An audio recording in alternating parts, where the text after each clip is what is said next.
This is Democracy Now!, democracynow.org. I'm Amy Goodman with Juan Gonzalez. We turn now to Iran. After weeks of escalating tensions, U.S. and Iranian officials have begun talks over Iran's nuclear program in Muscat, Oman today. Today's negotiations to stave off another conflict are the first between the two countries since President Trump ordered airstrikes against Iran's nuclear sites during Israel's 12-day war with Iran last June. Middle East Special Envoy Steve Witkoff and Trump's son-in-law Jared Kushner are participating in the talks, which are being mediated by Oman. The White House press secretary Carolyn Leavitt told reporters Thursday that for President Trump, diplomacy is always his first option, whether dealing with allies or adversaries. But over the past month, President Trump has also openly called for regime change in Iran and described sending an armada of U.S. warships to the Persian Gulf. At the height of Iran's crackdown on popular protests in January, he threatened to attack Iran to support the protests. On Wednesday, Trump renewed his threat, speaking to NBC's Tom Yamas.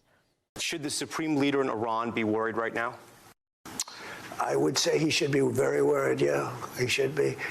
For more on the prospects of these negotiations and the tense situation on the ground in Iran, we continue with Nilo Tabrizy. She was the investigative reporter covering Iran for The Washington Post. They just laid her off yesterday in the mass layoff. We're also joined here in New York by Arang Keshavarzian, professor of Middle East and Islamic Studies at New York University, award-winning author of the books Bazaar and State in Iran and Making Space for the Gulf, Histories of Regionalism in the Middle East. We welcome you both to Democracy Now! We only have a few minutes at this moment, but we want to ask you about the significance of these talks, of President Trump's threat to attack Iran, and the possibility of diplomacy.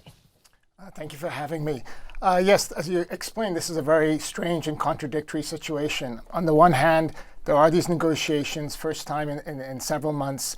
It does seem both parties are interested. Donald Trump has repeated that he would like to have a negotiated settlement around the nuclear issue, but it comes right after 7 months of where the United States engaged in military attack against Iran, as you mentioned. But maybe more importantly, it's after a yet another cycle of a brave Iranian protesters taking to the streets in late December and January that was yet again brutally repressed, with thousands killed, imprisoned, injured, and so on and so forth. So for both the Iranian state, but more importantly for Iranian people, it's very unclear what all of this portends, especially since it doesn't seem like these negotiations will go beyond the question of the nuclear program.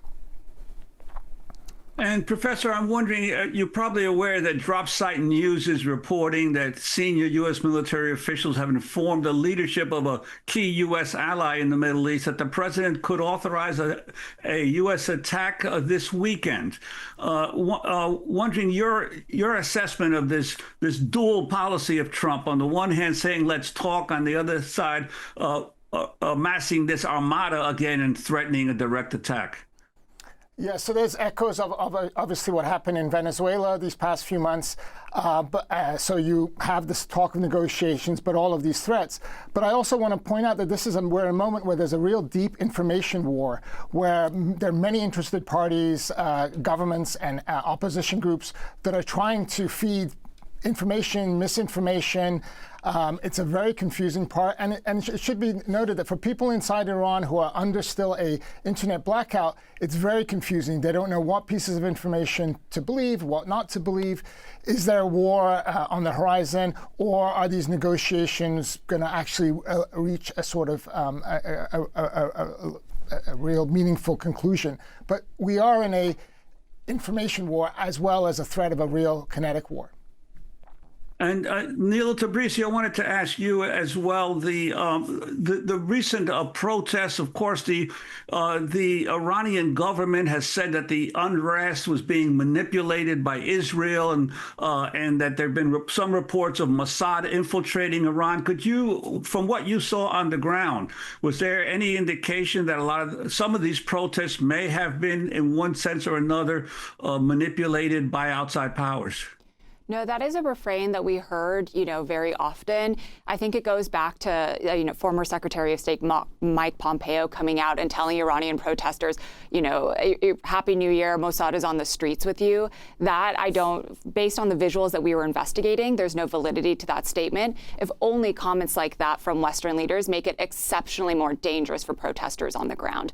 When I spoke with people who were protesting on the streets, they said that security forces on, big speakers would say, anyone out on the street is a terrorist, and we're going to respond to you as such. That helps us understand the brutality if the state is going to label civilians out on the streets fighting for a better future as terrorists, and partially because the West is saying, hey, Mossad is there.